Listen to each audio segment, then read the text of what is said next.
इंतजार कर रही है, पति रूप में पाना चाहती हूँ।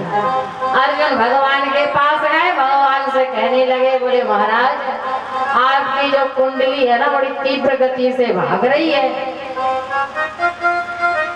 आपकी जो कुंडली है बड़ी तीव्र गति से भाग रही है। बोले क्यों? बोले कुछ नहीं, बोले आप कोई पति रूप में पाना चाहती हैं, वो आपका इंतजार कर रही है। भगवान ने माँ कालिंदी का हाथ थामा। एक बार इंद्रप्रस्थ से जब वापस आते हैं द्वारिका, और इंद्रप्रस्थ किसे कहा गया है? पांडवों की नगरी को। जब हस्तिनापुर का राज दुर्योधन ने ले लिया, इंद्रप्रस्थ दे दी। इंद्रप्रस्थ में वंजन ही वंजन कर्म के द्वारा कर्म भूमि का निर्माण किया, जिसे कहा गया इंद्रप्रस्थ। इंद्रप्रस्थ का नाम विदेशी लोगों ने, विदेशी भगवान के भक्तों ने जिसका नाम रख दिया है दिल्ली, आज उसे दिल्ली कहते हैं। वही पांडवों की नगरी इंद्रप्रस्थ है। भगवान का विवाह माँ कालिंदी से संपन्न हुआ।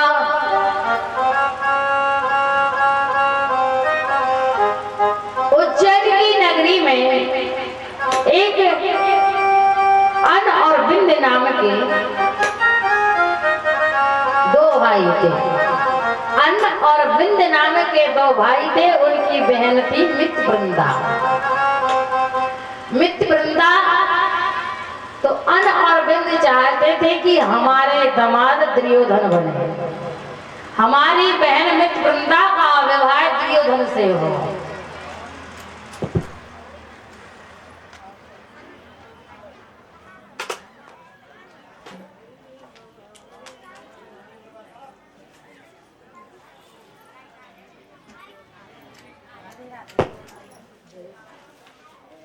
जय श्री राधे।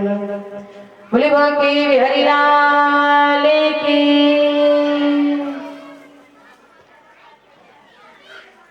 आज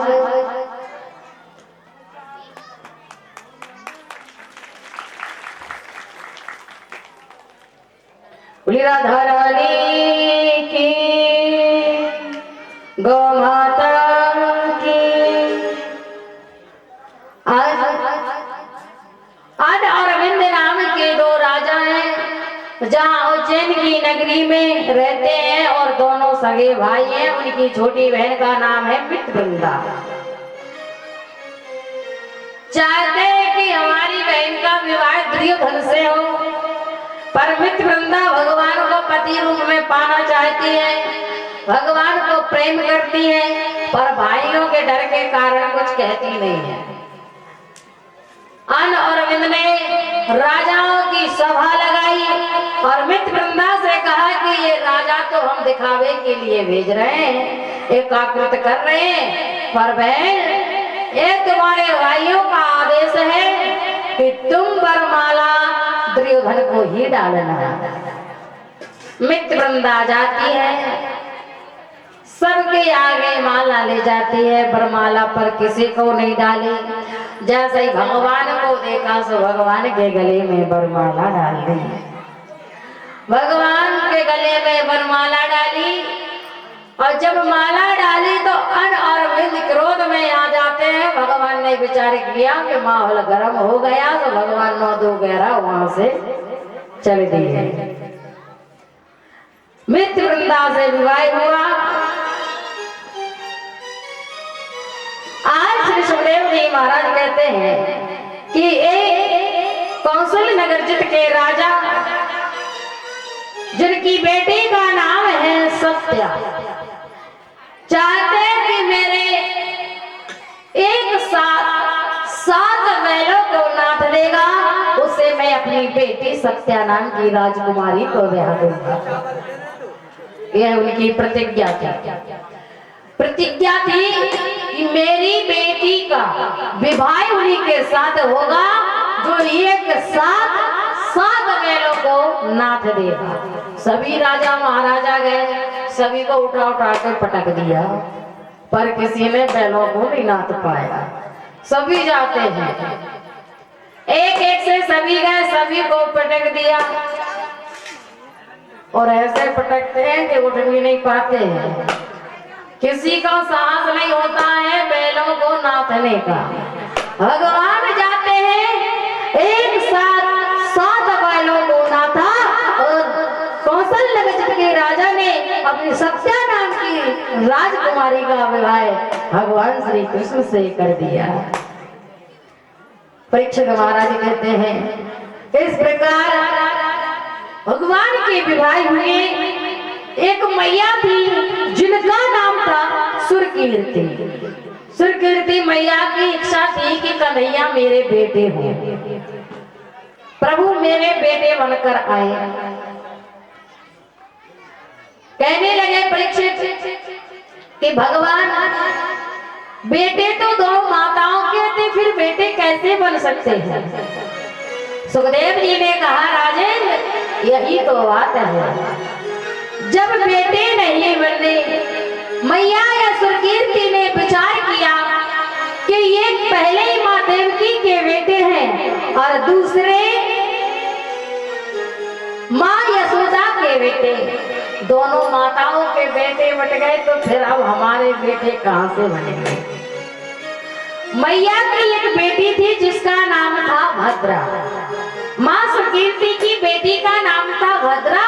मैया ने विचार किया कि इस जन्म में बेटे तो नहीं बन पाएंगे, पर अपनी बेटी का विवाह में भगवान से कर दूंगी। तो भगवान कहते हैं कि दामाद तो पुत्र के समान होता है, तो मेरा बेटे और मेरे दामाद भी कहलाएंगे। माँ सुकीर्ति ने भद्रा नाम की बेटी राजकुमारी का अपनी पुत्री का विवाह भगवान श्री कृष्ण से किया, और भगवान को अपना बेटा मानने लगे। इस प्रकार भगवान का विवाह माँ भद्रा से हुआ। एक मछली था, एक मछली का बाण से वेधन किया, और मछली का जब बाण के द्वारा वेधन करते हैं तो वहाँ उस जगह एक लक्ष्मणा नाम की कन्या प्राकट हो जाती है। वह लक्ष्मणा नाम की राजकुमारी से भगवान का विवाह संपन्न हुआ। बताइए माताओं, कितने विवाह हुए भगवान के? कितने हुए?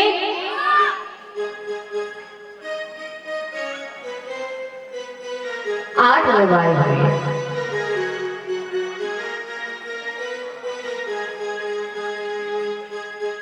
भगवान के 8 विवाह हुए, और श्री सुखदेव जी महाराज कहते हैं,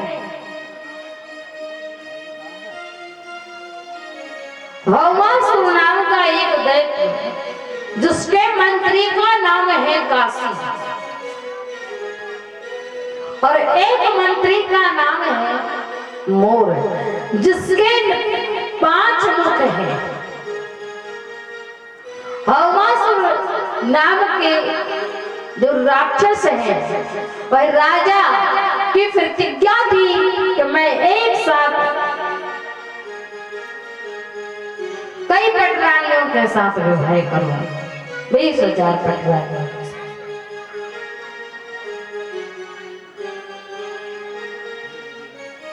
बहुत सी कन्याएं कैद कर ली, एकाग्रत कर ली और कारागार में डाला। भगवान को मालूम चला कि भौमासुर नाम का राक्षस कई राजकुमारियों को, कई कन्याओं को कैद किए हैं, और प्रतिज्ञा करता है कि एक साथ विवाह करूंगा कि भगवान श्री कृष्ण की इतनी है तो मेरी भी इससे कई ज्यादा होगा। भगवान जामवती के साथ जाते हैं और भौमासुर नाम के राक्षस का वध करते हैं सुदर्शन चक्र से।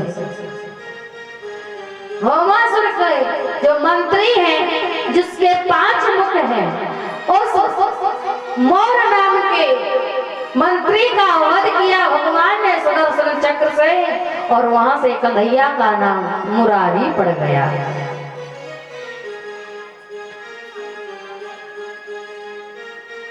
जितनी भी पटरानियां, जितनी भी गोपियां, जितनी भी राजकुमारी वह कैद है, उनको कारागार से मुक्त किया और वो रोने लगी। भगवान ने कहा कि देवी जाओ, अब आप अपने घर जाओ, अब आज से आप आजाद हैं। कहने लगी महाराज अब हम जाएं तो मरने के अलावा कुछ नहीं है। बोले क्यों? बोले महाराज कोई भला, कोई इज्जत, कोई शरीफ वाले खानदान का बेटा हमसे विवाह नहीं करेगा। बोले क्यों? बोले महाराज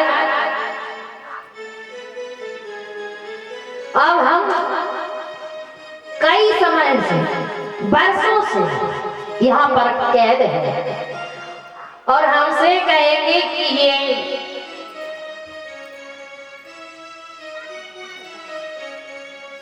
कई प्रकार से, नाना प्रकार से हमें बुरा भला कहेंगे, इसलिए हमसे कहेंगे कि कुछ समय तक किसी के पास रही तो ये रखैल बनकर आई, तो क्या हमसे कोई विवाह कर लेगा शरीफ घर का? श्री महाराज अब मरने के अलावा कुछ नहीं है, तो हमें अपने प्राणों की आत्महत्या ही करनी पड़ेगी। भगवान ने कहा अगर संसार वाले आपको नहीं अपना सकते तो मैं आपको एक साथ अपनी पटरानियों को मन से स्वीकारता हूं। हे राजकुमारियों, आज से आप मेरी पटरानी हुई। भगवान ने 16,100 पटरानियों के साथ आत्मा से भगवान ने उन्हें स्वीकारा और उनके साथ एक साथ विवाह किया और भगवान का विवाह संपन्न हुआ। अब बताइए कितने विवाह हुए?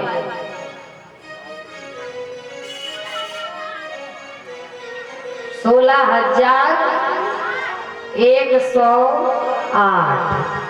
जय हो। प्रत्येक रानी पर 10 बेटे और 1 बेटी हुई। प्रत्येक रानी पर 10-10 बेटे और 1-1 बेटी हुई। तो बताइए कितने हुए? आप तो खूब कथा सुनती होंगी व्यास जियों के मुकाबले से। पहली बार थोड़ी ना सुन रही कि आप कथा पहली बार सुन रही है। बताइए कितने पुत्र हुए? प्रत्येक रानी पर 10 बेटे और 1 बेटी हुई।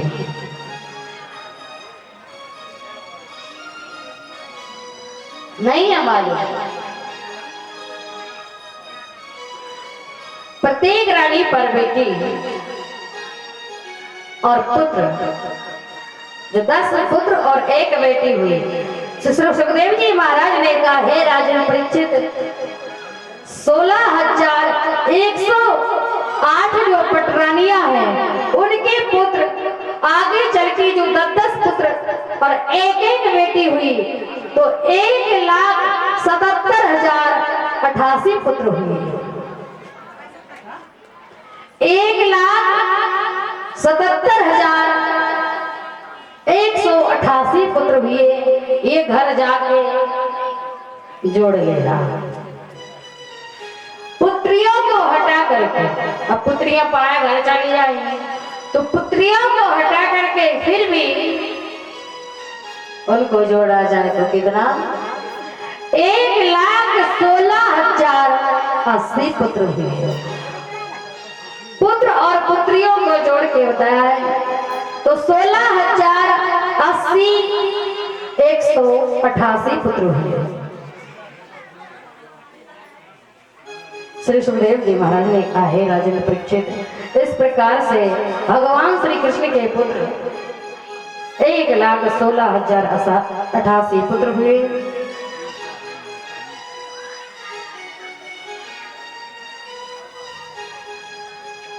पुत्रों के पुत्र जब होते गए तो भगवान का 56 करोड़ का परिवार हुआ।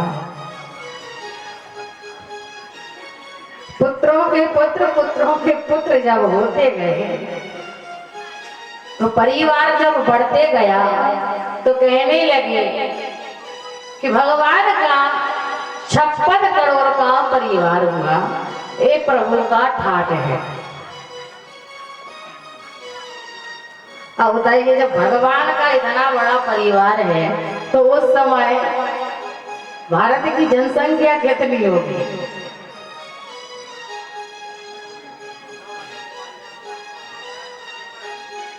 कितनी होगी?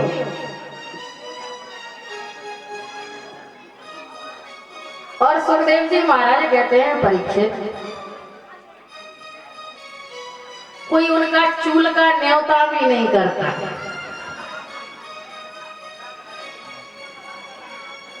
चूल का न्योता करने से पहले वो डरते हैं। क्यों? क्योंकि 56 करोड़ का परिवार और इतने बड़े परिवार को कौन भोजन करा पाएंगे? सभी डरते हैं।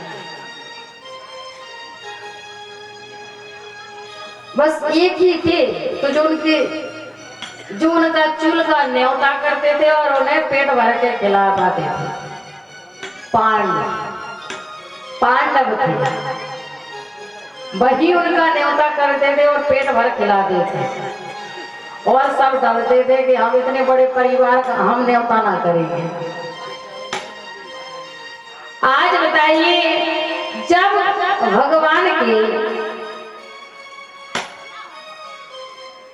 इतने सारे पुत्र, इतना बड़ा परिवार, 1,77,188 पुत्रों के पुत्र जब होते गए तो 56 करोड़ का परिवार, 56 करोड़ का परिवार भगवान का जब इतना बड़ा परिवार है, फिर भी कभी भगवान गर्दन लटका के नहीं बैठे। और आज के भक्त कहते हैं क्या? आज की माताएं कहती हैं कि हम दो सो हमारे दो, हम दो हमारे दो। अब कहती हैं